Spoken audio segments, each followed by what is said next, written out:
this episode of CityView, helping Austinites keep compostables out of the landfills. Ready, Set, Plant volunteers plant trees by Austin creeks, and Project Connect. The community weighs in on transit routes.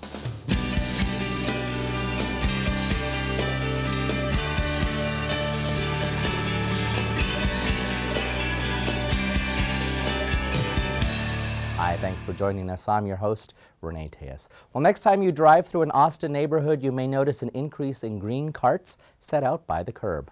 Those carts are actually part of the City of Austin's curbside organics collection pilot and allow items such as food scraps, yard trimmings, and even pizza boxes to be turned into a valuable resource, compost. Keeping compostable items out of the landfill is part of the city's overall effort to achieve zero waste by 2040.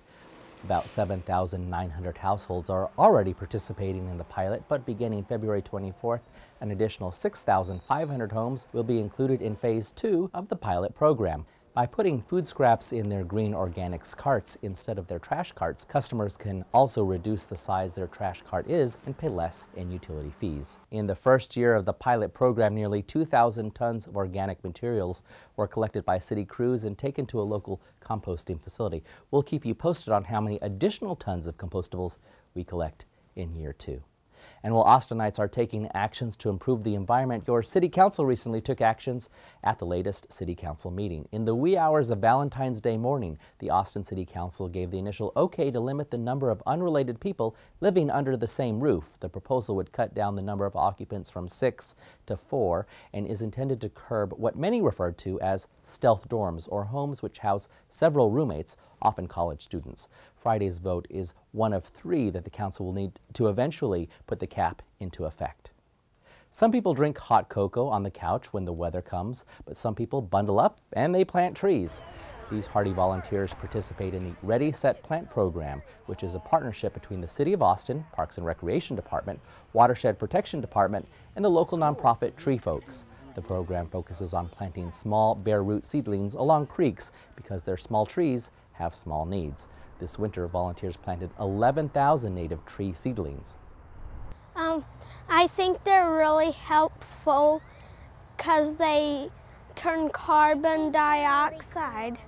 They turn carbon dioxide into oxygen, and they also help birds stay away from predators in the leaves. Visit the website on your screen to learn more about the program.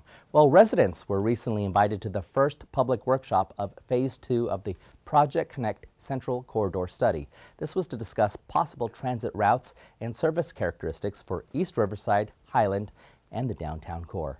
During the interactive workshop, participants had a chance to review information and offer input on potential transit service, transit types, and routes within the study area. Transportation is a huge issue in Austin. We have a lot of very difficult problems to work through. We've come a long way, though, in figuring out a general direction for some sort of mass transit corridor. We've decided now that we're going to generally aim for a corridor that comes from East Riverside and then proceeds up in the general direction of where we are today, Highland Mall. And then now what we have to talk about is a lot of the details. We've got to figure out, well, exactly what would that look like? What streets would it go on? How would it accommodate pedestrians and others along the route? And what sort of what kind of line are we talking about? Urban rail, street cars, light rail, subway, a monorail. There's all sorts of fun things to talk about in terms of figuring out how we're actually going to handle high capacity transit through the heart of Austin. Well, if you missed the workshop, there will be several other opportunities for you to provide input, including online and via social media channels. More information about online participation and full details of Project Connect are available on the website on your screen. That's all for this edition of CityView. I'm your host, Renee Tejas. Our next episode will premiere on Friday, February 28th. Thanks for watching.